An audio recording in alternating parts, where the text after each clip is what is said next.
Good evening, everybody. We are back to Late Night on Campus. We're live. It's Wednesday, May 31st, 2017. I am the big man on campus here with my co-host, Donnie Rightside, who is a little bit perturbed right now. He's not too happy right now. I'm not happy either, Donnie, but my play was over a long time ago, luckily, so I didn't have to really sweat it. But before we get in, I'll let you kind of stow a little bit. What's going on tonight, Donnie? Just to put it in layman's terms, I've been gambling a long time, doing totals, for a long time. This will be the worst total loss in baseball that I've ever had if we don't get a run here in the next inning and a half. The worst one of all time, no exaggeration. Well, Donnie, you know what? Let's be positive. Yeah, no, well, I mean, it's 2 for 20 runners in scoring position numerous times. Jay Bruce comes up with the bases juiced versus a gas can, actually does the best thing possible, breaks his bat on the double play ball, so it literally rolls out for maybe a minute and a half to get to the second baseman. He throws it to second. I'm anticipating not even a throw from the second baseman. Jay Bruce doesn't give a shit. It's 7-0, so he doesn't run down the line, and he's out by about 3 inches, foot off the bag, and that one would have been the one that sent me over, but just the way it's going to be, it looks like. Gotta love it, Donnie. Gotta love when you're up 7-0. It's kind of like being up 30 in football and you're on the prevent defense. You're just kind of going through the motions, right? Yeah, seven runs in the top of the fourth inning with second and third, and not another out. Junior Gurra is Cy Young tonight. I knew he would pitch well, but I mean, DeGrom gives up 7. Then Josh Edgin comes in. He's Cy Young reincarnated. Nobody can hit 2 for 20 with runners in scoring position, which now going to take it up. I believe entering into the fourth inning tonight in the Mets series is something like 8 for 46 with runners in scoring position. So you can send that one up to 10 and maybe 53 with runners in scoring position. I've been on all 3 of these totals. Lost the first one on a tough one on Monday. Yesterday was robbed. Was up 4 to, another one of those games where they were like 8 for 30 with runners in scoring position. And tonight, just an absolute choke job with the Mets going 0 for 10 with runners in scoring position all by themselves. Gotta love it, Donnie Rightside. We're going to get into that and more here tonight on the Late Night on Campus. We'll go through our regular breaking down the card as we normally do. We will also discuss the NBA Finals. Joe Duffy will join us for 10 or 15 minutes to go over the NBA Finals. We'll go over our series plays. We've done pretty well with those, Donnie, this year. Hasn't been too difficult. Hasn't been exactly a tough NBA Finals as far as from just kind of a predicting a long-term scenario. We'll also go over in memory, Donnie, of possibly either a win or a loss here for you. We're going to go over our top 5 players we do not want to see late in the game when we need a big hit. Coming up, we'll go over those as well. I know Donnie was in the lab for about 3 hours going over his plays for that little contest. Donnie, do you have 10? What do you have, 5, 6, 10? Yeah, no, I got 5 of them there. I would have liked to spend a little bit more time because I anticipated this game being over quite earlier, so I had to get a quick mosh list together in the last 10 minutes as I watch. Again, the worst total loss I'm going to take. I'm 39 years old going on 40. You're watching live the worst loss I've ever taken in Major League Baseball in a total. Wow, that's high praise, Donnie. Yeah. But before we get into the actual plays tonight, Donnie, I am going to throw out another late play here. It actually starts pretty soon. I'm going to go Braves. Take the Braves. Get on the Braves right now. If you're out there, you want to play, get on the Braves. Plus 108. I like that play. Because Garcia's been good for the most part. I obviously think last night was a little bit of a mirage for this LA team. They were just faced in Bartolo Colon, had a crazy, 9-run inning. They didn't do anything else other than that, which is still a lot. But listen, I think you're going to see some regression. We talked about that, obviously, with the Angels. Losing Mike Trout's going to be big, obviously. And Donnie, I mean, Jamie Garcia against Jesse Chavez. Chavez has been poor lately. I do kind of like my chances here getting some money with the Atlanta Braves here. Yeah, no, I agree with you on that. That's all I got to say, huh? I can't even pay attention to this game. At least I would rather just be a loss right now so I don't have to watch. Amazing. I've done, kind of shows for a while and stuff. Yeah. I've never seen someone that cannot concentrate like Donnie Rightside. I mean, I have a lot of players on this game. I have money on it myself. And again, if the game was 1-0 and it just didn't give it, didn't have a shot, it's a lot easier to swallow. But I haven't seen a game like this in again, my entire betting career that it looks like it's going to go down. The game actually should have been over by the third inning, not even to mention the fourth inning where the Brewers got 4 runs. I mean, it's astounding how many times you can put men on third base, second base, bases loaded, and nobody can get one hit. I'm talking about one hit into the gap and the game's over in the third inning. But it just is, it's amazing. And again, gas cans on the mound in the 7th, 8th, and 9th, and it just doesn't matter. It's just the way it is. We'll see what happens, man. You got some time left. You never know. It is baseball, and it is bullpens, and you never know, man. But we will start out, obviously, with a little recap here. A game that I think many of us had pegged. Look, you need to continue to bet against the Philadelphia Phillies. It's clear. We all know that. They get walloped yet again today, and even kind of before the folks – the several folks that actually went to this game before they could sit down, it was 3-0 pretty quick, Donnie, for the home team, and they didn't really look back. I mean, Aaron Nola again has trouble here, and a very nice win for bettors too. You didn't have to lay a lot of juice in this one. Really, a game you didn't have to worry much about if you had it. Your Phillies, Donnie, continue to be dog shit. Yeah, no, they're just not a good baseball team at this point. It's clear that until they bring up any of the kids, they're not going to hit. They're not going to pitch. They're just wasting away. One of their worst months they've ever had in the history of the Phillies, which dates all the way back to the 1800s. So that should tell you something. Yeah, no, I hear you. Nonetheless, I hear you. Toronto, they get the job done against the Cincinnati Blue Jays, Cincinnati Reds. I'm sorry. You look at this one. I mean, Bolsinger gives up some runs early. But so did who pitched today for Toronto? Cincinnati. 8 of them pitched. Yeah. They both give up runs. I mean, this is a game I think a lot of people kind of had pegged as an over game. I think this one closed 10, if I'm not mistaken. So, you get 3 runs in the first inning. I mean, you're on your way. But again, we've seen a lot of unders in baseball. I mean, they've been coming in. They've been kind of sickening the way they've come in. I mean, you get 3 runs in the first inning. I mean, you're on your way to a total. You should probably have a win, but really a tough beat here if you had the over. This one did close at 10, I believe. Am I correct? I think let me see what it actually closed at. May have dipped a little bit. 9.5. Once those lineups came out, it did dip a little bit with the benchings. If you had the over in this one, I mean, my condolences. I mean, this is a tough loss for you if you did. Minnesota gets crushed yet again, Donnie. What have they given up in this? They've given up like 45 runs in this series in 3 games. I mean, it's amazing. Yeah, especially late in the game, too. That bullpen is getting just damaged. Yeah, they're getting worked. They give up 17 runs again today. They gave up 16 the other day and 7 last night. 19 hits. And this lineup is they just keep going, keep coming at you. Tyler Duffy, our friend, he gave up 4 runs, Donnie. Wheeler gave up 3. Jimenez gave up a couple. And Santiago wasn't very sharp, Donnie, in this game. Paulino had about 7 wild pitches. This was going to be a high-scoring game. And I know Teddy mentioned some players were out today. Didn't matter that much to Minnesota either. They were able to score some runs as well. So if you had the over in this game, congratulations. Before we get into the rest, welcome to everyone out there. As always, Bobby, Guan White, Kevin White, Vitalis, Robinson, Lauren Sturcio, Kyle Honeyset, Fistful of Pies, everyone out there. If I missed you, welcome. We all love and appreciate you coming on here. Like the show if you're out there. 51 people watching. Please like the show. It helps us kind of get the show out to other people that maybe haven't seen it. Tell your friends about it. And we'll continue to move on here. Interesting game in Pittsburgh today. A long rain delay, Donnie, in this one.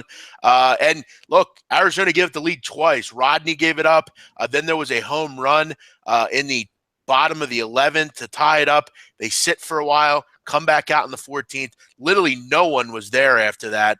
But a nice job by the Arizona Diamondbacks to really fight and get the job done. And this is kind of a game, Donnie, that kind of describes these two teams. The Pittsburgh Pirates, they just can't do enough to get up over the hump and win a game like this. Yeah, I'm waiting for that lineup to be rebuilt there. Obviously, coming back, it seems like Polanco's still banged up. He's out of the lineup. They keep Frazier out of the lineup a lot. I like the fact that they put McCutchen down in the 6th hole, but I'm still waiting for a full go lineup out of them so you can really determine what they are. It's just it's funny. I mean, how the way the Diamondbacks are playing, they're kind of going to win a game like this, and the Pirates just can't get lucky ever. I mean, they get a chance to tie it twice, they do it, and they can't get the job done. I mean, they had a chance. I mean, Yeah. runner on third, 2 outs. You need to get a big hit once in a while, and they weren't able to do that. But if you had the Pirates, I mean, you probably should have won. I mean, Nick Ahmed made a very good play in that inning to get out of it. But again, both sides, kind of gave it up, and winning this one was going to be seemingly a chore. So nice job of the Diamondbacks to get the job done. They take 2 out of 3 from the Pirates. I believe this series is over. I might be wrong. San Diego, Donnie, wins again. How about big favorite again? We talked about on the show earlier. Cubs on the road laying that monster number. I mean, it's kind of ridiculous, isn't it? Yeah, and I mean, you just got to ask. I mean, again, we look at some of these players for the Cubs. I mean, Schwarber, who we're actually going to talk about a little bit later, Donnie, I have a feeling. 165 this year. And how long was he batting leadoff for, just being an anchor in the one hole? Forever. Ben Zobrist has been good lately, but 247 on the year, very pedestrian. Anthony Rizzo, 227. Jason Hayward's one of their better hitters, surprisingly. Kind of amazing. But, yeah, I mean, look, another poor day from the runners in scoring position option, 1 for 9. San Diego wasn't much better, but you look at the pitching today. Perdomo was fantastic. This kid, Donnie, I talked to you about this last night. They got this Lamet kid, they got Cahill, and they got Perdomo. A lot of young pitchers out in San Diego. They're building something from at least the mound area. Perdomo's pitched pretty well, and today was an absolute clinic. Yeah, he's been pitching well at home there. I mean, if you get what you get with the Padres, a young team, low payroll, see what they got, but you like to fight them, and the Cubs are sinking. I believe, Jeff, 6 in a row now? I believe so. Yeah, 6 in a row. Yeah, amazing. And I saw, I don't know what casino it was, but I guess somebody put a big bet in today on the Cubs.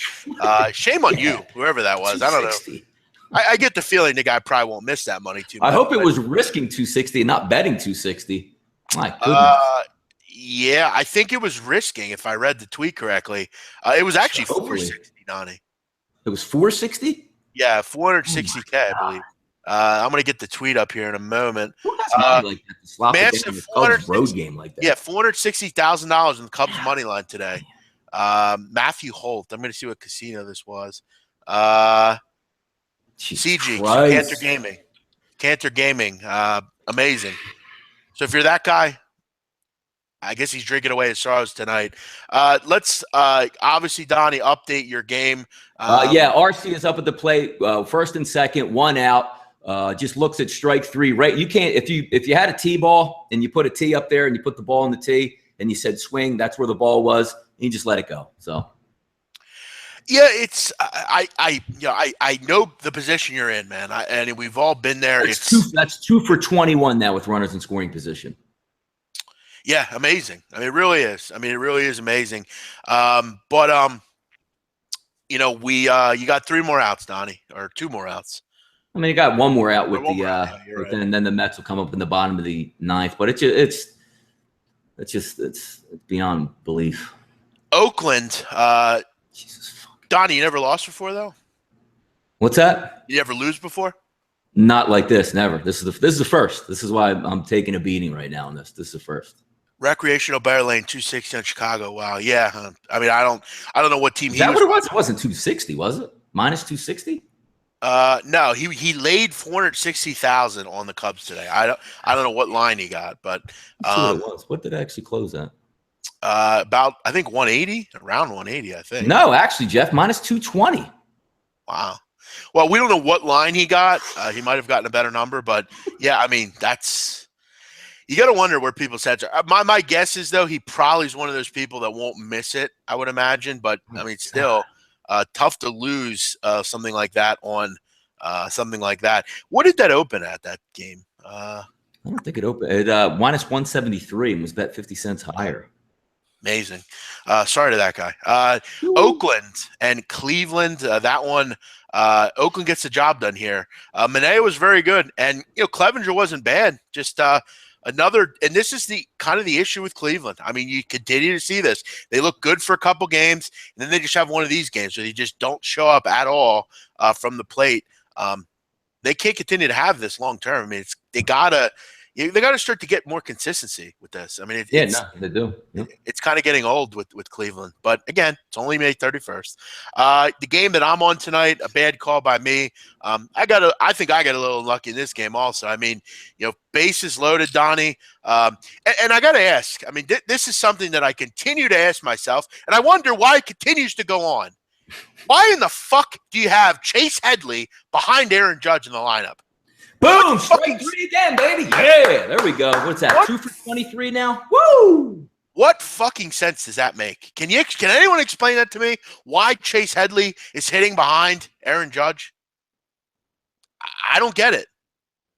Why is he not being protected? Amazing. Chase Headley comes up in the first with bases loaded, hits into the easy ground down. Then Aaron Judge misplays a fly ball and gives up plenty of runs. It's Yankees baseball tonight. Tanaka, again, wasn't very good. And unfortunately, it's kind of Tanaka's just having a tough year. I don't know what else to say. He did well in the first couple innings, but he just kind of started getting crushed. It is what it is. Gausman pitched pretty well tonight. So bad play by me. Again, Donnie, the night and week and month ends. I think that's what you got to think about, Donnie. Just think about this. It's only one unit, isn't it, Donnie? No, my max. Well, I mean, it's one game, but mine are 5 units a pop. I got to ask, and maybe I've asked you this before. Why not just do 1 unit? I always wondered that. Well, it also on the unit tracker that I use on the Handicappers Watchdog was always 1 through 5 units. Okay. Yeah. So you want to be on the top of the leaderboard. And obviously, if you're good, if you're betting 5 units each time, but there's no real distinction on that. It's different. It's not me betting 500 every game, but it's just the way it's used on there. The way it's rated on there. But it might as well be 1 unit if that's what you do. It could be 40 units if that's what you do. So but I guess the point I'm making is here at the end of the day, you're still going to be up for this month. Easily up for the month, but I just don't like the way that it sucks. That goes down. Yeah, I hear you. But for me, I'm up for the month. It is what it is. We'll move on to the next month. It's only May. We got plenty more to go through here. The other games here, Texas and Tampa Bay, an interesting game here. Your boy Donnie Bibbins Dirk, did he gave up 3 runs? 2 runs. Right. Three yeah. runs. Okay, there you go. You hit your team total, right? That I did. Very good. Well, you should have made that your premium play. Bibbins Dirk actually wasn't horrible. Like I think Donnie just said here, I gave up 3 runs. I mean, I guess it's good enough. He only went 4 2/3, which most of these young kids that are coming in, if you can get 4 2/3 at them, you'll be happy with that. Pitchers duel now, bullpen duel now. 3-3, kind of a lower scoring game. Thought we'd see maybe a couple more runs here, but this one, again, going to be a game decided by these bullpens. Is Archer still out there? Yeah, he is still out there, pitching pretty well. Boston, they're up 4-1 against the White Sox. Drew Pomerantz against Mike Pelfrey. Donnie, Mike Pelfrey pitching well so far. Yeah, how about that? He's actually pitched well the past 2 games, though, honestly. Yeah, I mean, he has no earned runs. I mean, it's been some I believe errors. And even the game before that, I don't think he only gave up like 1 or 2 hits before the 5th inning before he got tapped up a little bit in Anaheim. So it's actually 3 straight starts technically that he has been pretty good in. I didn't see the runs, but I mean, you look at the score log. Josh Rutledge grounds into a force out. So kind of I guess it may be a situation where someone bop something. Mm-hmm. Pablo Sandoval singles in a fly ball to left fielder Melky Cabrera. I don't know what happened there. They seem like a lot of tough. I mean, there's no earned runs for Pelfrey, so they were all unearned. So Pelfrey on the surface actually pitched pretty well in this game. But another team in the White Sox who against a lefty, you would think tonight, I mean, you would see something from them. But another lefty tonight, they weren't meant to be back tonight. Detroit, they're beating Kansas City. I mentioned I like Kansas City. They were up. I gave this out as my play of the day. They were up 3-0 in this game, Donnie. But naturally, Ian Kennedy couldn't keep it too long. Just what Ian Kennedy does. Yeah. He gives it right back. He's been leaking oil a little bit this month. Last couple of starts haven't been too good after a decent start to the season. Red Sox are starting to get hot, says Young GG. Yeah, they are. I would agree with that. I mean, you look at their numbers. I mean, they're rated really high. It's just I think we've set the bar for the Red Sox so high because of their success last year offensively. But we have to remember, I mean, losing David Ortiz was huge. I mean, Donnie, you remember the season he had last year? Yeah, I did. I I mean, do. it was an amazing season. I mean, he was just so. I mean, he's hitting for a ton of power. I mean, he's just amazing. We've kind of held them up to that level, but you look at their numbers peripherally; they've been pretty good. Kansas City might still come through BMOC, probably not. F's Eson, they probably won't because Chris Young's pitching, so I don't think that will. That's not going to help their cause. St. Louis is up 2-1. Looks like Teddy's over is not going to come through here. I think it looks like our plays of the day, Donnie, are I know mine lost or is losing. Teddy's is probably going to lose. Yours won. Yeah. Ian, Got what that was Ian going. Cameron's? That hockey game, I guess? Nashville, which I believe was 1-1 last time I checked it. And then Drew gave out Colorado, which has just started. So, yeah, I mean, we'll see what happens. Hopefully you guys and those two can get us a winning day here. But it's kind of a weird night, I think, overall for a lot of us in MLB. I mean, I know me, it was kind of a tough night, and barring something for Donnie here, it might not be a good one for him either. Much love, Donnie. We've all been through it. Got to roll with the bad beats. Yeah, Adam. I get where Donnie's coming from, though. The consolation of, hey, you'll be fine. Like I remember Donnie when I was losing. Remember a couple weeks ago? It was like, thanks. It's cool to have people that support you, but then it's like, you know what? I'm still losing, and it's like, what do I got to do something different? But it's one game, man. You're going to be good. Yeah, I had a really, really good month, but again, it's not even the point of that because you live in the moment. Again, people ride your picks and you bet your plays as well. And you can see, like, it's not just one of those things. I'm not one of those people that just, it's no big deal. We'll roll it over to tomorrow. Like, I sweat, all my players' plays the same way I sweat mine. Like, you think I'll be sitting here sweating at a loss if I had no money on this game and I was just putting out plays? I mean, we bet real money. I mean, it's what it is, Donnie, here's what's going to happen, all right? I called that Albert Pujols home run last night, remember? Yeah. Lagares is going to hit a home run. If Lagares is up, they can't even put the ball in play. I mean, the final straw was the bottom of the seventh with a leadoff double with a gas can on the mound and nobody scored. It's amazing. Like you put a pinch hitter up there who's batting .210 on the season and he strikes the hell out in 3 pitches. I mean, all he had to do was hit a ground ball to move the guy for third and the game's over. You just put the ball in play and you win it, but they can't even do that. Like Jay Bruce's slow ass. Like I lost this game literally by the length of a spike. It's amazing. Donnie, if it makes you feel better, I don't have any friends, says RB12. RB12, is that Ross Benjamin 12? I don't know. Is that Ross Benjamin? Times two. Could be. I personally think the Red Sox are overrated. You just said they were good offensively. I can see where you're coming from there. I don't know that I'm not a huge fan of their pitching rotation other than Chris Sale, but I think they're putting a lot of stock into to David Price and to Drew Pomerantz over the long run. On the players I wasn't man enough to put money on, I used the SBR betting system to see what would have happened. Most of them look like losers. Tanaka and Archer. I can't remember the third one. Yeah, Tanaka, I'm about done with his ass.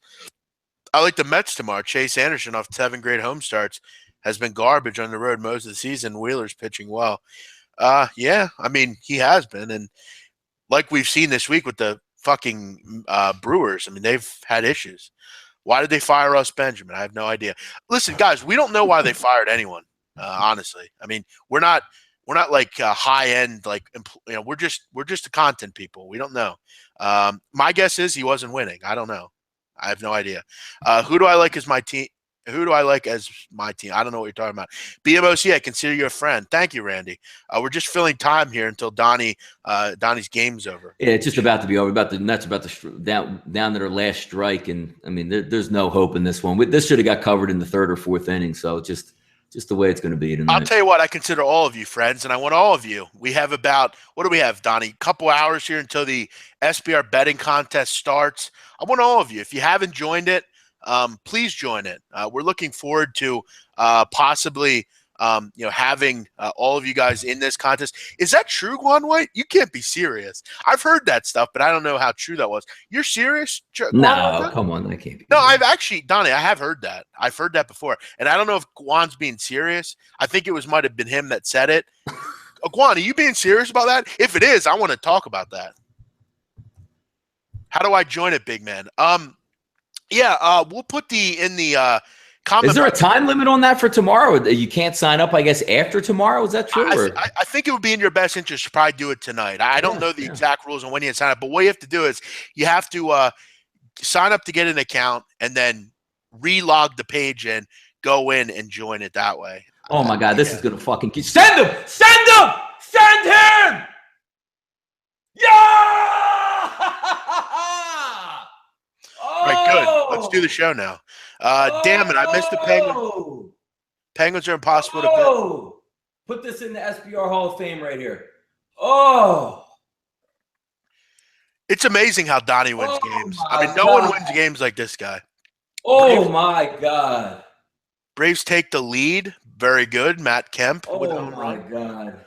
How would SBR know if he's in the clan? I don't think they have a membership online. Oh, my God. Because I guess, I don't know, maybe someone found out. I don't know. Guan, are you serious about that? Oh, my God. All right, Donnie, can we move on here? No.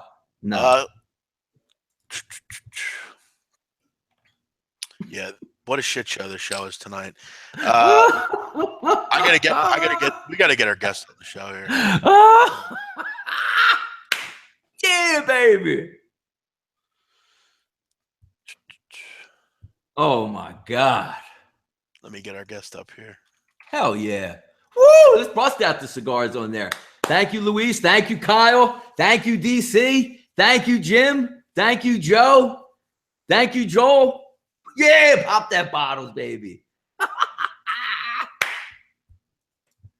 Oh, that's beautiful. My God. Michael Conforto about to get the roses, baby. Send them the roses.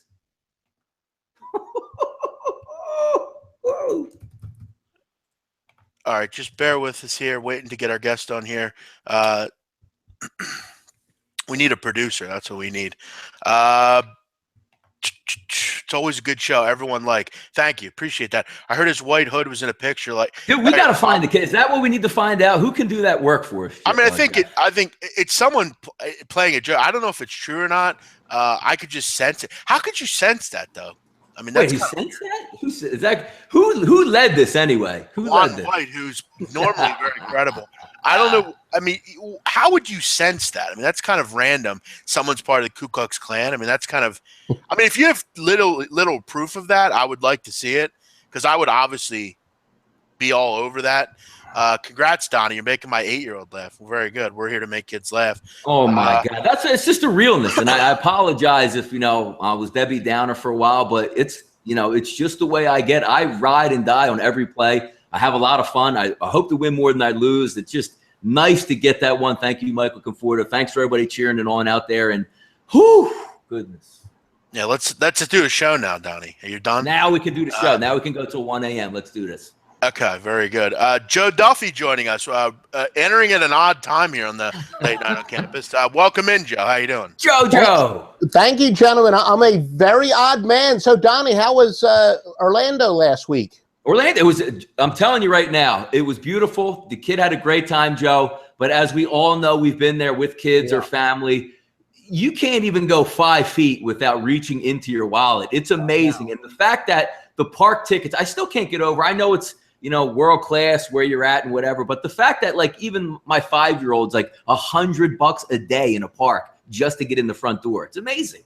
You are not kidding. I know. I've been there and done that. And like I said, this year was Universal, which isn't all that much cheaper. So, but we get to see it through the eyes of our kids. So that's priceless. Well, Joe, you did just miss the porn star-like orgasm Donnie Wrights had just had after hitting a bet with 2 outs in the 9th inning. He sounded like Nikki Benz getting smashed on a porno last week. Great job, though, Donnie. Joe, you're here at like I said, an interesting time. We have the NBA Finals starting tomorrow. We have baseball in full strength. Joe, how's the baseball doing? Is it picking up for you? It is. Like I said, in fact, ironically enough, tomorrow will be the 29th anniversary of me being a professional handicapper. And how about that?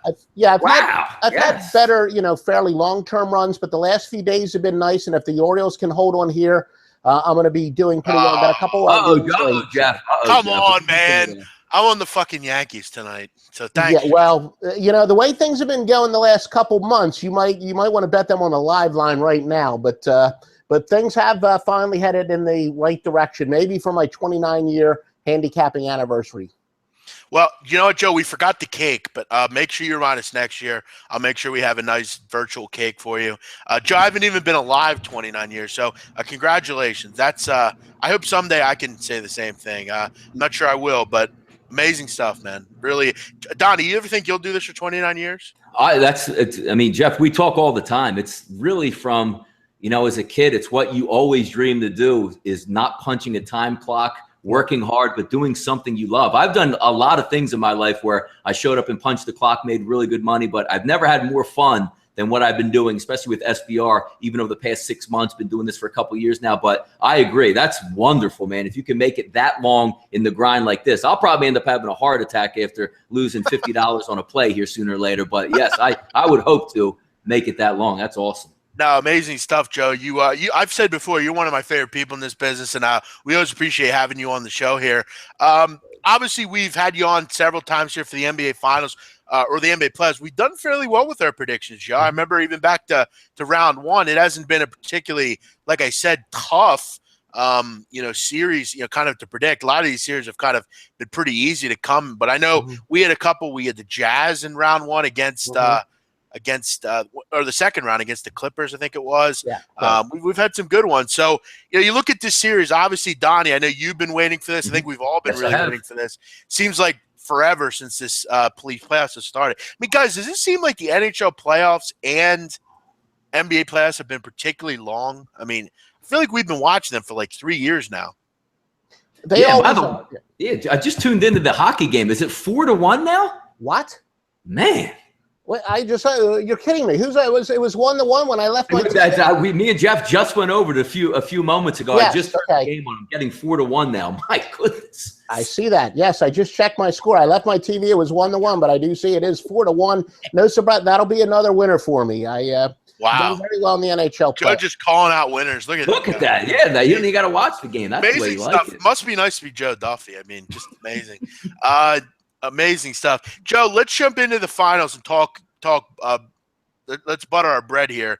Minus 265 for the Warriors, plus 225 for the Cavs. You look at some of the big storylines. Obviously, last year, we can all agree. I think if Draymond Green doesn't get suspended, I think if the Warriors have a little bit more of an inside presence. Bogut as well, Jeff. Correct? Went down last year. Yeah, Bogut was out. Festus Ezeli was poor. Harrison Barnes was poor. They didn't have Kevin Durant. Didn't have Draymond Green for 2 games. And I also want to point out, a lot of people don't talk about this, but I think games 5 and 6, Steph Curry was particularly bad in those 2 games. I mean, he wasn't good. He was MIA for a lot of those games, and he kind of just went away, and they really had nothing for the Cavs, late in some of those games. But for me, I mean, you look at some of the stuff this year, obviously the big stuff, obviously Kevin Durant being there makes it totally different. I mean, what's he shooting in the playoffs? 56%, I believe. Just amazing stuff. The Warriors have won 27 of 28 games overall, dating back to the regular season. Just amazing. Yeah. And you look at that redemption stuff. Obviously, Kevin Durant's never been here. This is the reason he came to Golden State. And I think we all knew at the end of the day, when he signed that contract in July, I think it was, of last year, was it that late or was that early? I forget when it was, but I think we all knew this was going to be something we would see. It's 3 years in the making, yet another year coming. Listen, I'll be honest, I laid the number. And if many know me, I don't lay numbers like this. I'd never lay it, but I had to here. I just don't see a scenario where the Cleveland Cavaliers can win. I think they'll win a couple games for sure. But and we know LeBron, we know Kyrie, can close. They have that kind of mentality late in games, particularly Kyrie Irving. But I just think the Warriors just are stronger at most of the other positions. It's hard to envision a situation where the Cavs can win this series. Joe, what are your thoughts initially in this one? I agree. I mean, Draymond Green's your 4th best player. I know that at times we tend to be a little focused on the present. We always want to say greatest of all time, this and that, but the Warriors could go down as one of the greatest teams in the history of sports. They are just loaded. We know, of course, last year they set the regular season record and they came 1 game away from winning the championship, and then they added one of the best players in the game. So Cleveland might go down as the best team to lose in 4 games or 5 games, but Golden State is just that good.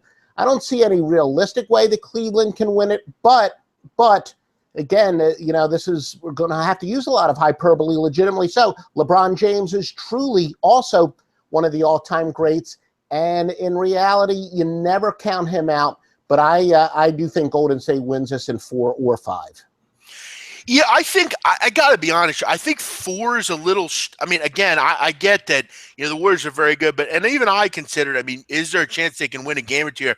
I just think with and I know we've talked about it, Joe, with you and Donnie have talked about it. You look at the playoffs this year, Donnie. I mean, they've been largely boring. Awful. I mean, Jeff, we talk about it all the time on every show when we talk basketball together. As soon as Kevin Durant went over to Golden State, you pretty much knew what the season was going to be as long as there weren't any injuries. And we've all been waiting. The one thing I hope, Jeff, is we just don't have a letdown, which, again, I'm always the conspiracy theorist in the NBA. I think the NBA will make sure that it's not going to be a letdown, like, a quick 5-game series or a 4-game sweep. I think they're going to be in it for 6 or 7 to build that drama, and we deserve it, honestly. Yeah, and that's why I think we see a 6-game series here. I could always see 5 also. I don't think we see 7. I don't. But I do want to point something out, and this is something I've kind of been waiting to kind of mention to people, and I don't know how many people have seen this prop bet on if you have 5 dimes, which a lot of people have that book. There's a prop you can bet, and it's actually, I think, instead of betting the series price, why not just bet this bet here? Let me get it here. It's a bet number 10245. 10245. It is, Donnie, listen to this one. Now I'm missing it. What the fuck? Here we go. 10245. Golden State never trails in series and wins series. Minus 150. Wow. How about that? Minus 150. Never trails in games, you mean, obviously. Right. Never trail. That's not a bad. No, like that's basically not a bad bet. Yeah, basically they never go down in the series. Yeah, so they have to win. So can they be tied in that one, Jeff, or no? It just has to be losing. They can't lose. They can't go down 1-0 or 2-1. That's a really good bet. That's a really cool one. Yeah, I agree. Yeah. I mean, you have to think. I mean, other than if they lose game 1, I mean, you'd have to imagine that would be a good bet there. I mean, it's obviously significantly lower juice. 150 is not bad at all on a future like that. Again, I mean, you're not going to find that bet everywhere, but I think if you're someone that maybe doesn't want to lay a ton of juice, you don't want to lay a ton of money on something, that might be the best bet as far as from a series. Good find on that one, man. Good find. From a series situation. I think as far as Joe, from an MVP standpoint, it would be hard to envision if the Warriors win, which we think they probably will. It's hard to envision Kevin Durant probably not getting the MVP, right? I mean, yeah, but I mean, Stephen Curry can be Stephen Curry, so he can light it up. Would Durant maybe kind of be the emotional choice? Perhaps, I don't know if the voters will take that into consideration.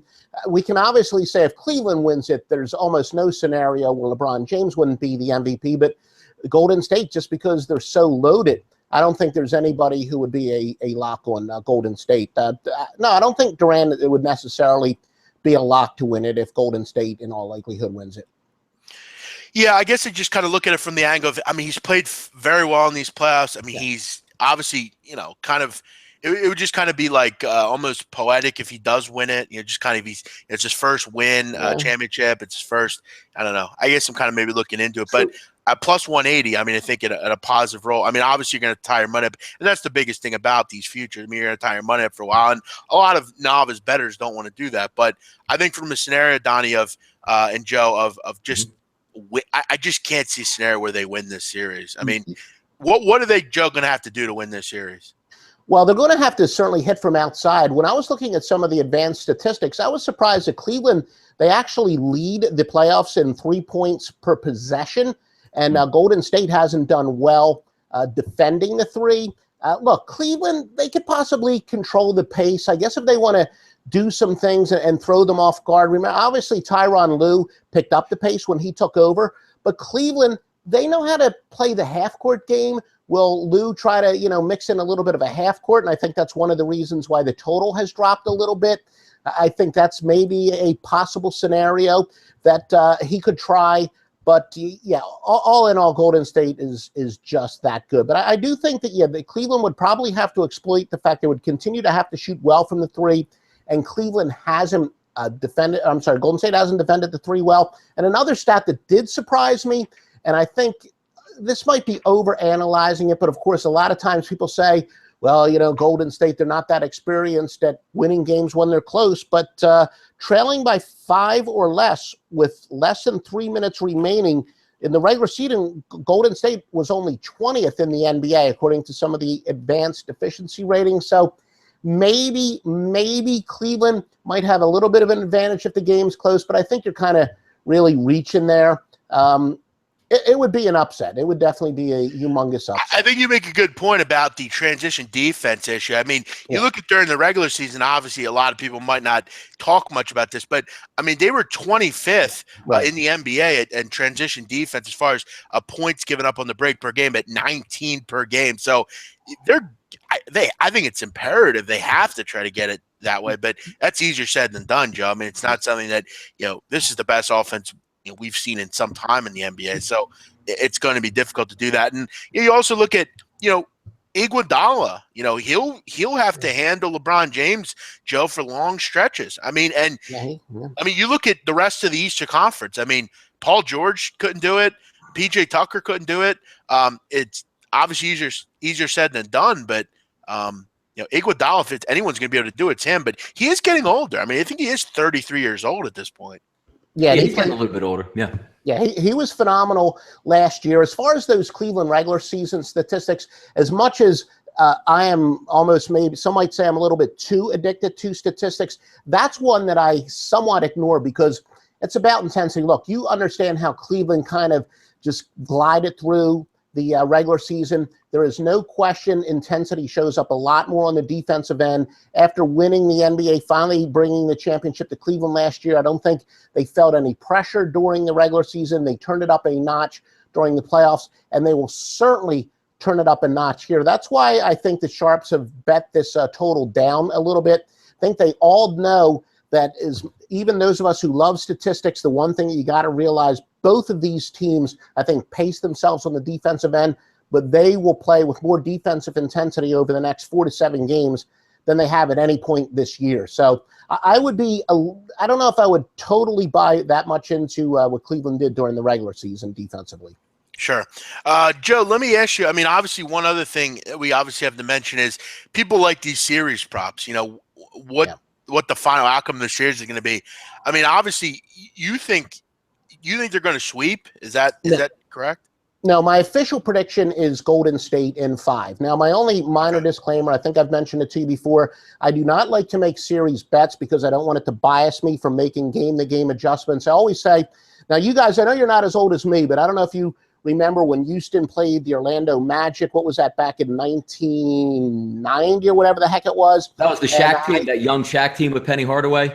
Yes, exactly. Yeah. And if you remember in game 1 where Orlando essentially had the game won. I thought that Orlando was going to win the championship, but the way they lost game 1 where Nick Anderson wound up missing, I think, like 4 straight free throws. Correct. Yeah. Yep. Houston came down, hit a three-pointer, sent it in overtime, and won it. So I literally went from saying that Orlando was going to win it in like 6 or 7 games to saying Houston was going to sweep, because I really thought that was such a devastating loss for a young team. So that's kind of the poster child of why I don't like to be married to series predictions. But my official prediction before the series begins is Golden State in 5.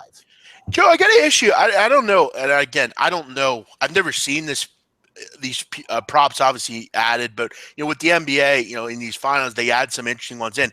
You look at any player ejected in the series plus 195. I mean, that seems real low. I mean, what a low price that is. I mean, there's some bad blood obviously here between these teams, but I think after last year, it's fairly unlikely we see a player ejected. I just don't. I don't think it.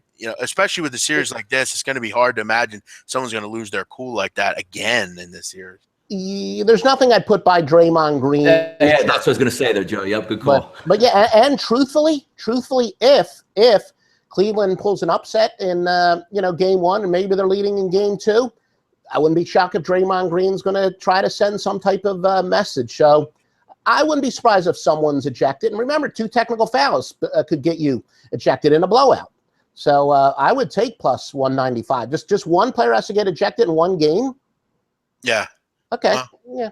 Yeah, somebody could go Andrew Bynum like he did again with Dallas. Just take the shirt off, throw it. You're out. What's the big deal if you get tossed out? You don't even want to see the celebration. You want to be ejected. I hear you on that one.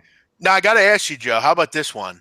Golden State never trails in any game, 70-1. At 70-1, that would be tempting just to put on some lunch money. To be honest with you, $20. Yeah, never know. yeah, $20. I mean, why not? I don't think it's dominating. Why not? Yeah, what a sweat that would be. Like the first minute of the game, like the Cleveland wins the jump ball, you're already sweating. You already lose. But it's like, $25. Who cares? No, yeah, you're right. You're right. I mean, you never know. Yeah, that's one of those, kind of like when you mess around with Super Bowl props. Some of them are more just for fun. I think that is a legitimate, just for fun set. That's not that bad of a, lunch money. On Joe, on a $25 bet, you win $1,750. Yeah. I mean, why not? We can all use that. I mean, it's fairly unlikely, but I mean, right. Whatever. I think it's more likely than 70-1, but no, I'm not going to come out and actually predict it. Yeah, I mean, 70-1. Here's another one. I know there'll be a bridge jumper that does this one. Cleveland has a lead at any time in game, minus 30,000. Wow. Yeah. Well, then that's just the opposite. So that's just the juice. So that's the opposite bet then. Right. Yeah. So, exactly. You never know. There are. I've seen those stories. My friend David Purdom, good writer, where he likes to find. He finds those stories where somebody does make these ridiculous bets. So that's possible. Now, Joe, before we let you go, I got a quick question for you about the NBA draft. I just kind of a quick point on Markelle Fultz. We're beginning to see this line continue to rise. I mean, I know last week this was like minus 700 that the Celtics would take Markelle Fultz. It's up to 12-1. Wow. I was recently on WIP, Donnie. I don't know if you knew this, but I was on WIP. No, you tipped me off when you're on. You didn't tip me off this time. Yeah, I didn't tip you off. But I was talking with John Marks, who is a friend of mine. We were talking about this on the air about – I was thinking through the lines of, if you're the Celtics, why do you take Markelle Fultz? If you're confident in Avery Bradley and Isaiah Thomas, and I guess the point on Isaiah Thomas is, would you pay him long term? I mean, he's a small guy. I mean, obviously Markelle Fultz is 6'3". He's a good defender.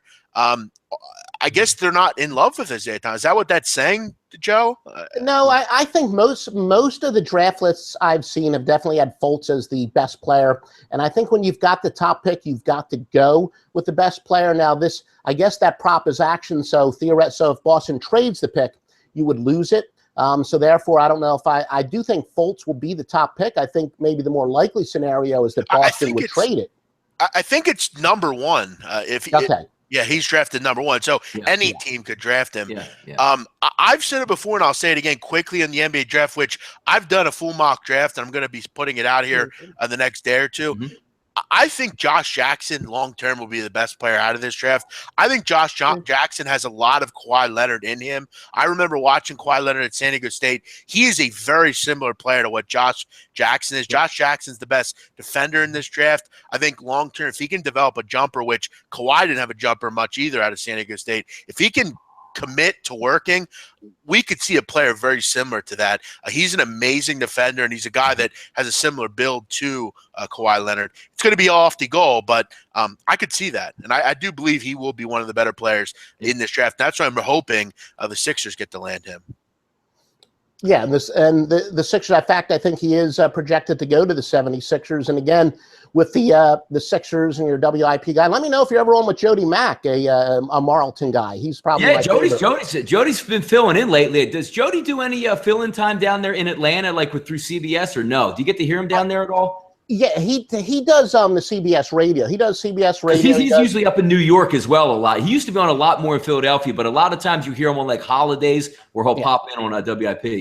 Yeah, and WFAN. But yeah, the Sixers, of course, if they're ever healthy and they can add Josh Jackson, they would be a great long shot bet. But of course, it comes down to whether Embiid's going to be healthy. That first and foremost But yeah, the Sixers would be a good long shot bet, actually. I don't know if you know this, Joe, but when I was a young lad, like I was like 17 or 18, I think I've told Donnie Wright to this story. I was quite the personality on WIP many years ago. Snooky Jeff, you were world famous, man. Yes, I was. Billy King tried to set me up with Snooky from Jersey Shore, but you know what the best part about that is, Jeff? I didn't even know you, and I knew Snooky Jeff, and the fact that we got to know each other well, and I somehow figured out that was you, that really made me laugh because I heard you for so long talking to Gargano. Hey, Snooky Jeff is on here. I'm saying, who is this guy that likes Snooky this much? His name's Snooky Jeff. That was me. Native. That's great. I remember at certain points down at the beach and stuff, I'd be down at the shore and I'd meet someone and someone would go, "Oh, that's Snooky Jeff," and he goes, "Get the fuck out! I listen to you all the time on WIP." That's so funny, man. Yeah, we had it was fun times, back in the day when we did that. But you Sports Jerry and Bob from Marlton, I guess. Yeah, there were a lot. There were Violations Greg, Avalon Brian. Yeah. We spend time together once in a while. We go to tailgates and stuff together. It's kind of like a caller Olympics in a way or something. But always fun. I used to call I used to be a Howard Eskin antagonist, and a lot of people still know me from high school. Still remember me calling there. What did you call in as, Joe, from Marlton? Or in fact, I think even back then they didn't even ask your name. Actually, okay. Did he call you a dope at all? Yeah, he called me a lot of things. And what I want to do, one of my friends from high school, one of the few I haven't gotten back in touch with via Facebook, we a bunch of my friends used to listen to it, and Howard Eskin on his final show on WWDB had a roast, and he said you could call in, you can say anything you want as long as it's not profane. I called it. Friend of mine taped it. He had one of those dual cassette things. He edited all the commercials out, taped the whole show, and I used to carpool home with him and a couple other sports fans. We listened to that tape over and over and over on our way home, senior year from high school. So, I wonder if he still has that tape. So, the Snooki thing started because there was something on Gargano was doing one day where he had who's your celebrity crush or something like that, and I called in and I said it was Snooki, and he couldn't believe it. Him and Glenn Macnow couldn't believe it. They were blown away. And then the next day, Eskin was doing a thing with, if you could bash anyone in sports in the face with a pipe, who would it be? And some guy calls in and goes, "Yeah, I'd like to bash that Snooki Jeff guy in the face with a bat after those comments yesterday." And from there, it just kind of went, and I kind of became a little bit of a cult favorite. But I wish I could have heard your calls on WIP, Joe. That would have been pretty funny. Joe, as always, before we let you go, I want to get your exact predictions here. Who's going to win the series, in how many games, and who's your MVP here? Yeah, I do think it will be Golden State in 5, and I'll probably go with Stephen Curry. And to be honest with you, if I'm a voter more than just about any other series and any other, I'm really focusing on the NBA Finals because we all expected this to be the NBA Finals. So I would probably weigh what happened in the first 3 rounds pretty lightly. I think the MVP is really going to be determined over the next 4 to 7 games than anything that's happened so far. So Golden State in 5 and Curry. Very good. I like it. Joe, as always, we always appreciate coming on. We'll get you on. Obviously, we always love to have you on talking whatever we're talking about. So we will stay in touch, and good luck with baseball. Hope that continues to do well for you, man. I hope so. Thank you, gentlemen. It's always a great time. And didn't even know that you were a regular caller on WIP. Me more so on WWDB back in the days. Well, I'll tell you what. Next time I call in, I'll make sure I text you and let you know. Maybe you can listen in. Joe, before you go, give a plug for your website, man. Yes, offshoreinsiders.com. In fact, I will have a sale tomorrow. I do it every year. I will put a sale on the yearly pick pass because it'll be my 29th anniversary in the industry. Knock on wood, things are headed back in the right direction, but been winning publicly for 29 years, offshoreinsiders.com. Oh, by the way, Joe, your internet's quite better tonight as opposed to the last appearance when Donnie was in Florida. Well, you know what I realized what it may have been is I do have a straight line connection, but I keep the Wi-Fi on for printing stuff, so I turn the Wi-Fi off. So I think maybe the Wi-Fi was superseding it. So if I remember, just maybe remind me. I say, make sure you turn off the Wi-Fi before you come on. So I will. I'll make sure I mention that next time. Joe, great stuff as always. We will talk to you again real soon. All right, thank you, gentlemen. Thanks, Joe. We'll see you later, buddy. Very good. See you, buddy. Always fun talking with Joe Duffy. Yes. Donnie, I didn't know he was a caller on WIP. He's kind That's of good. like That's just great. And that it was WBE or whatever it was. I believe that was Howard Eskin out of Atlantic City. Was that signal way back in the day too? wow. Yeah, that's amazing. I didn't even know that. Donnie, before we go tonight, obviously we have a couple more minutes here. We'll stay on for about 10 more minutes. I want to go through our and this is something you came up with because obviously we have so many moronic players in the major leagues just can't get big hits when we need them to. So basically, this is our list, our 5 list of players we do not want to see when we need a big hit. So think of that situation, Donnie. It's let's say it's 2-1, bottom of the 9th or top of the 9th, second and third. You need a single to get the win or have a chance to win. All those situations, we all know what they are.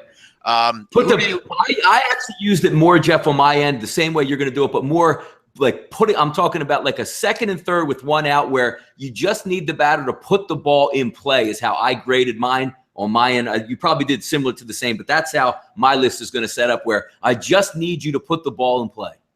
Yeah, no, all right, I got you.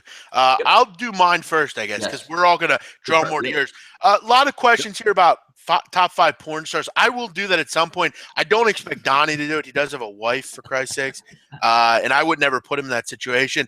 I am a single man, though, and I do remember in high school I was a connoisseur of porn, so I will definitely I used to burn them and stuff. Yes, I will give that out. Right, I do have a lot of favorites, so I'll make sure I do that. But let's get back to the list, Donnie. Coming in at number 5, and I want to talk about his just inability over the last 2 seasons. He's been out. I'm sure we'll have some of the same. Go ahead, big man. Alex Gordon. Alex Gordon has been a mess. I mean, 173 this year. He has no home runs this year. 9 RBIs for Alex Gordon. Like that's the one, Jeff, out of them all, I believe. And I even tweeted the stat like maybe almost 10 days ago. How does he not have a home run? It doesn't. I can't even compute that. I mean, you also look at last year. I mean, it's not like it's just a couple months here. You look at last year, 220. He had 148 strikeouts. This year, he hit 159 in May. 159. It's unbelievable. It's unbelievable. And this is a guy that was an all-star, 2 years ago. With power, like not a little meek guy that's like, Jake DeGrom hitting at the plate like a little. I mean, he's a big dude, and you're just going to catch one once in a while. No home runs, and we're going to be in June. That's unbelievable. Yeah, I mean, he just had a child, his 3rd child. You would think like maybe at some point he would kind of like wake up, but he hasn't. I mean, it's just been a mess, and he's a guy I want nothing to do with when I need a big hit. He's just been really poor. Is kind of the easiest way to say it. And guys, by the way, we kept this list: no Phillies, no Padres.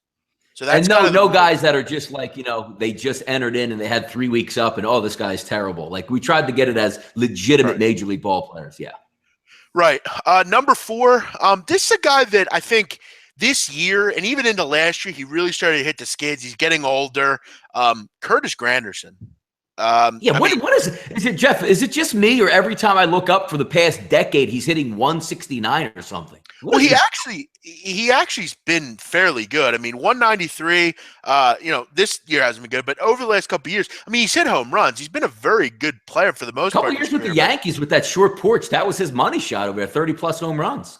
Right. He hasn't been terrible. I mean, he's but again, I mean, the last, let's say, 2 years, I mean, he's just been an absolute mess. I mean, and he's 36 years old. I mean, he's getting up there. He's been in the league for a long time, and he's just not a guy I really want to deal with. His on-base percentage is 263. Not that good, though, Marino. Not sure what you're talking about. Big man in porn. Who would have guessed that? Listen, I watch porn just like anyone else, but I'm not some nut job. I actually get, and I'm going to prove it to all you fuckers, I actually get plenty of women, so I'm not too worried about that. Donnie, I get women. I know you do, man. Come on. They might not look like your wife, but I get some. I don't even know what Donnie's wife looks like. Number 3, Byron Buxton, Donnie. That's a good one.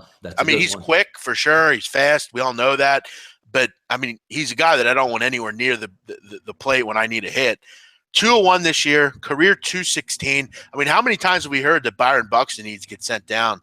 He has limited power. He kind of reminds me right now of Ben Revere. I mean, that's what he is. I thought he'd be a lot better than Ben Revere, but that's what he's been so far, Donnie. I mean, is he not Ben Revere? I mean, right now? I would take Ben Revere over him. At least Ben Revere is going to get some contact on the ball. Right.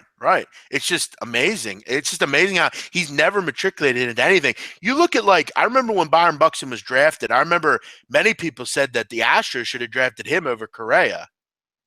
I mean, think about that. I mean, just think about it. That did happen. Young Jeezy says Ryan Howard. It's a shame that he's not active. He would have been in. He might have been number one, not now, maybe all time. And I'm being, not because the Phillies are my squad and I've watched them, maybe all time, the guy that you never went up to the plate when you just need to get somebody in play.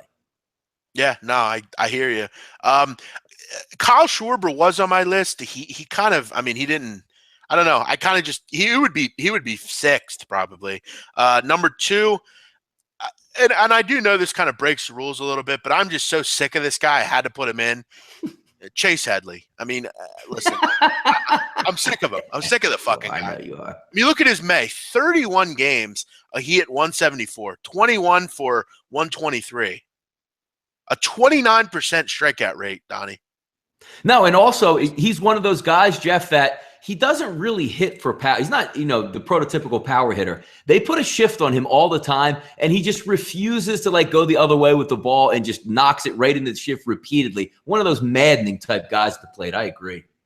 Jeff, your thoughts on the soccer game? Yeah, I talked about it. I said typical MLS bullshit. Yeah, I mean, it sucks. What are you going to do? Goal in the 86th minute. What are you going to do? It is what it is. I've been very happy with my soccer this year. I mean, it's free. I hand it out. I try to have fun with it. Yeah, it sucks. 86th minute, they give up a goal. What are you going to do? I don't have much else to say about it other than that it lost. And number one, Donnie, my number one just pitiful player, Roberto Perez from the Cleveland Indians. How about that name? He's a catcher. You look at his career average in the major leagues, 210. You look at this year, 136, 0 home runs, a 224 on base percentage. You look at his 9 hits, Donnie, 8 singles and 1 double. He's a catcher in the major league somehow. And this guy almost won a World Series last year. He was the catcher, starting catcher for the Cleveland Indians last year. Jan Gomes was out. Amazing. But there are plenty of guys. Jared Saltalamacchia would have made it in, but I haven't heard from him in a while. Salty. One other one that I failed to put in, but he doesn't play very much, so I kept him off. Do you know who Tuffy Gozowicz is? Yeah, the catcher. Yes, never gets a base hit. Good call on that one. Yeah, he's really bad. I mean, terrible. Really You're bad. right, man. Jesus. There's a lot of catchers that could have made the list. Carlos Ruiz is bad. And that's older. And it used to be you can just fill in the blanks the last 5 years with Tampa Bay, but at least they have some catchers now. And Donnie, that was kind of the overall. When I initially mentioned the Buster Posey thing, that was the initial point I was trying to make. It was basically kind of considered let's say I have a restaurant and there's a bout of bad shellfish going around all the restaurants, but I'm the only one that doesn't get hit with it. Yep. My restaurant's the best, but it's kind of tattered, because every other restaurant has bad shellfish, So for me, saying Buster Posey, yeah, he's good, but it's I want to compare him to Johnny Bench or Yogi Berra, that kind of group. I don't know.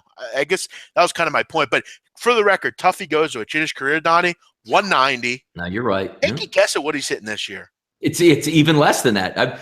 They just rolled through Philadelphia a little while ago, I believe, and that's why I first got the whiff of what he was doing this year. And you could tell, and again, no power, no pop at all. Just throw him a fastball, 90 right down the middle, and the best he can do is a 250-foot fly ball. So take a guess in May. I'm going to go 120. 0.71. 2 for 28. Jeez, man.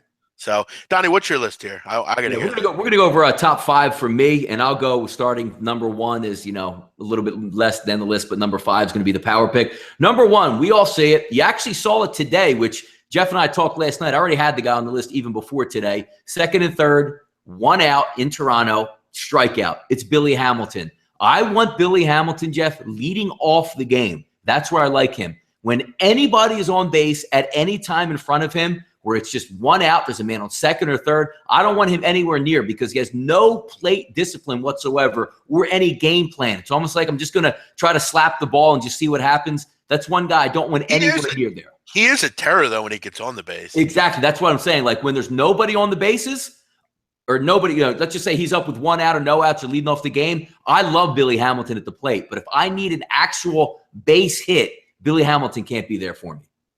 Yeah. Number two. I hear you on that.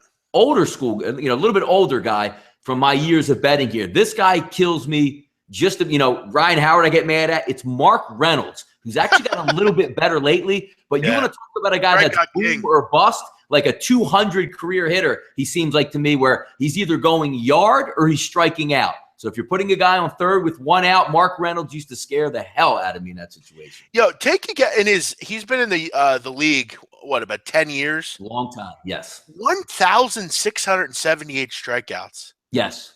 Wow. It's just baffling. And he's actually, Jeff, been a little, since he's been at Colorado there, been a little bit better lately. But he was one of those guys, 1-9, like the Adam Dunns of the world, if he was still around. Like, I'm going to hit 200, but I'm going to bust 30 out of the ballpark. Always a tough guy. My God, look at this. I like him, but you look at the 08, 09, and 10, 204, 223, and 211. My God, that's a lot of swings and misses, man. Yep, absolutely. Number 3 on the list. Take your pick here. I'm going to roll Justin Upton here with the Detroit Tigers. You want to talk about another guy that just, again, if nobody's on, if there's a guy on first base and 1 out, love the guy at the plate. Hey, swing away, swing from your heels. But if I need that base hit with 2 outs or 1 out just to get the guy home, I don't want anything to do with that guy. Well, good news. He actually is he's out for a little bit. I guess he had a quad strain. He left the game tonight. So there, can't hurt anymore. What's the game in that 6-4 still in that game? So I'm not a huge fan of his brother either. His brother's not. But his brother's probably worse. Yeah. The Upton brothers are definitely a group that never. I mean, he's had an okay career, B.J. Upton, back with like the Rays, and I mean, a second overall pick though. I mean, you would have kind of hoped for a better career, but look, he's made a lot of money. It's just, brothers that have never really matriculated into much. Yep, we're going to move on. Number 4, you'll like this one, Jeff, and I'm glad he's still in Major League Baseball. Signed a 1-year show-me deal. He has some pop, but never throughout his career I ever wanted him anywhere near the plate. What do you Can I guess with this? Like what team? Can you tell me what team it is? Your New York Yankees. Oh, Chris Carter. He's the worst. Man, he's like, so bad. It's just like I don't even have any, I'm not losing money or having these guys at the plate right now. My blood is boiling on this. Here's how I can't put him in the list. He had 40 home runs last year. But it's not. No, you're right. It's the situation I'm talking about. Is again, nobody's up. I don't mind Chris Carter. Hey, he might pop one deep, but if there's a man on third, Jeff, with 1 out, oh my goodness, he's infuriating. I mean, you got to realize that. I mean, to give him $3 million is kind of amazing. I mean, he's definitely, as far as I think he's going to get sent down pretty soon. I mean, it's hard to envision they keep him up for too long. I mean, I guess he's not a bad guy actually to have up, Jeff. Because again, if it's the 9th inning and you're down 1 run and you have 2 outs, you just say, "Hey, Chris, get up there and." If you connect, maybe we'll tie this game up. I can see there's always a use for a guy like that, but I don't believe he's an everyday type situational player. Maybe you have to just, platoon him there where he's going to bat against a right-handed pitcher or something like that. I think he's more of a waste, though, at this point of a roster spot. I mean, you're going to have to bring up, Greg Bird at some point. He's got to be the odd man out. I mean, he's a DH. I mean, I guess he could play first, too. But, I mean, again, I think he's kind of the odd man out when Greg Bird is healthy. I mean, he literally is all or nothing. It's either he hits a home run or he strikes out or flies out. I mean, and that's what Miguel Sano kind of I was concerned he would turn into. But early on, in this season at least, he's been very good. But yeah, Chris Carter, that's a really good one because I guess the only concern is he does have a little power, but other than that, I mean, it's really an all or nothing kind of thing.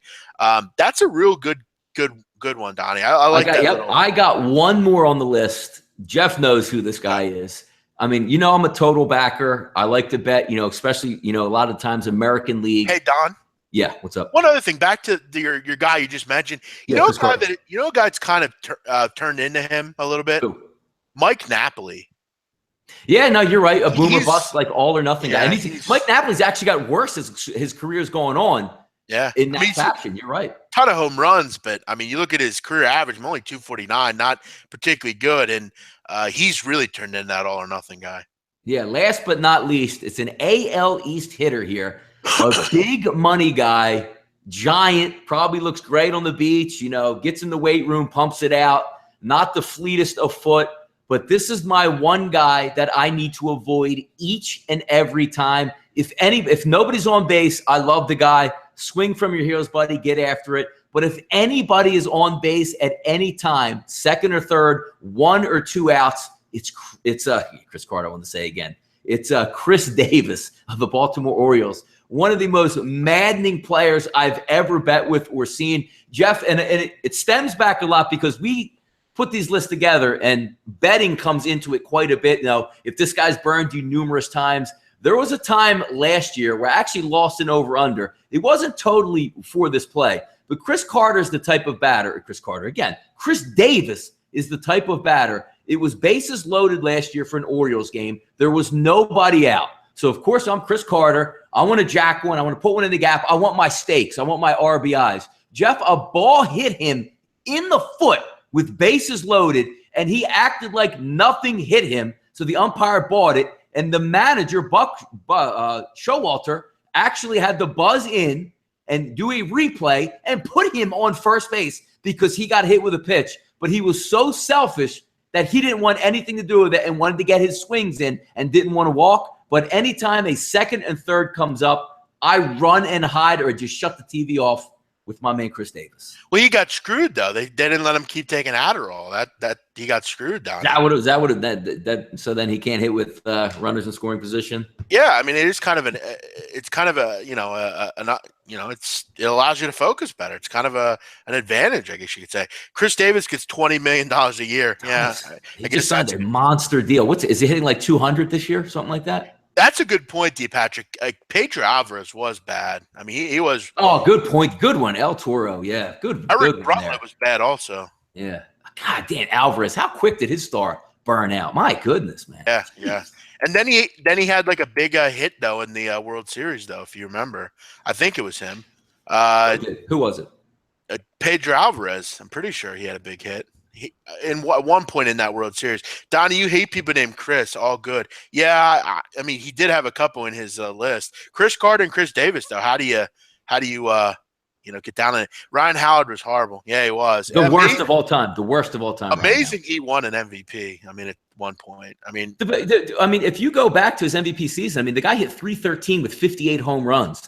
What happened to that guy? Did he just not give a damn after that? It's just like I don't really care. And I always loved his theory on hitting. They would shift the entire field. Literally, Jeff, he could come up 4 times a game, square around the bunt, and just bunt it on the left side of the diamond and get a single every single time. But his philosophy was, they pay me to drive the ball out of the ballpark. So he hit 200 for a half of a decade and was just an atrocious guy at the plate. But one of those guys that just makes me mad when they shift on you and you literally hit rockets into the outfield and they throw you out from like 400 feet away on a ground ball always made me laugh. Always. One guy, though, I forgot to mention. This is the last guy we'll mention, then we'll sign off. Adam Rosales. Do you know him? He plays for Oakland. Adam Rosales. He's that dumbass that runs around the bases really fast. Yeah. Do you know what I'm talking about? No, I know the player. I know him very well. He's brutal. I mean, this year he's actually had an okay year, for his standards. But I mean, for the most part, he's just dreadful. There are a lot of them nowadays, Donnie. But we'll come up with a couple more lists like that because they get you infuriated. One, we'll go over the good parts of it, when you bring who in the bullpen you don't like one night. We'll do what hitter that's made you a lot of money over the years. One of those guys that most people don't think of. So we'll keep that list going, certainly. Hopefully, the Atlanta Braves can keep the lead. I mean, it's obviously going to be easier said than done with this group. But Jamie Garcia, Donnie, pitching pretty well so far. He's going through. By the way, also, I got to give you a little bit of props as well. We talked earlier, the Colorado-Seattle game. Now, again, it's only the 5th inning. Paxton's on a pitch count here, but we talked about it earlier. Opened up at -150. Everybody was on Colorado. All spiked up to 183. And you told me during the afternoon, you said, "Yo, I don't care what that line is. Seattle's the play in that one." So I got to give you a little bit of credit on that one, man. Listen, I don't mean to be a dick, but I mean, you should have known. I mean, obviously Seattle's a mess right now. Yeah, they're laying 180. I mean, they're back at home. It just looked too good to be true. You're getting Colorado at plus 160, and I don't know. It just didn't. It was kind of reminding me. It reminded me a lot of that Cubs game last night. And again, Donnie, I told you I'm going to try to find one of those a day, and hopefully Atlanta can be kind of that tonight for me for some reason. I don't really. Yeah, and know everybody's favorite tonight too, Chris Archer there. I know we talked earlier, like, one would think that Tampa Bay would just win that game, obviously with the Bibbins Dirks that's going to be pitching against them. But at least in the first 5, they actually had a 3-1 lead. I believe it ended up 3-3 after 5. So the smart move would have been taking first 5. At least you got the push, because it looks like right now Texas is probably going to win this game. And I know a lot of people are high on Chris Archer versus a guy you'd never heard of. You know what I mean? 3 innings in, Donnie, Max Scherzer's dealing 36 pitches through 3 innings. Hasn't a lot of hit. I mean, he's rolling right now. Could be ugly for the Giants tonight. But that'll be it tonight. Long show for us. But a lot of stuff we went through. Went through the NBA Finals. Went through our guys we don't want up in a big situation, and we went over the baseball stuff as well. We're not on the air tomorrow. We will be back Friday for the right side of campus. We'll do all that as well and have some fun with that. But tomorrow we are off. Obviously, check out SPR. I actually don't have any shows tomorrow on SPR, which you're going to be live on Twitter tomorrow. And by the way, we got a lot of day baseball tomorrow. So again, if Jeff has a play or if I have a team total, check us out on Twitter there. I mean, we're going to be open all day, technically, quote unquote, for business. So reach out to us. We'll be going back and forth. I actually will be joining tomorrow at 11 o'clock. I actually am doing a show, just not with SPR. I'm joining Danny B on Fox Sports Radio, which translates Saturday every morning across the United States. So I'm going to get on there, talk a little NBA draft, have some fun with Danny B. So watch porn before bed. I'm actually going to call a little shorty right now on the phone right after I get off the air here. Kiermaier goes yard, Jeff, to tie it up for the Rays. And don't give up hope yet, Jeff. Scoring a run. Kansas City now 6-5 in the bottom of the 8th. Detroit's bullpen is in there. Don't give up on big man's SPR play just yet today. Top 5 porn stars on Friday. Sure. I mean, these guys are porn freaks. Yes, definitely, for sure. Everyone have a great night. We'll see you Friday. Bye-bye. Peace.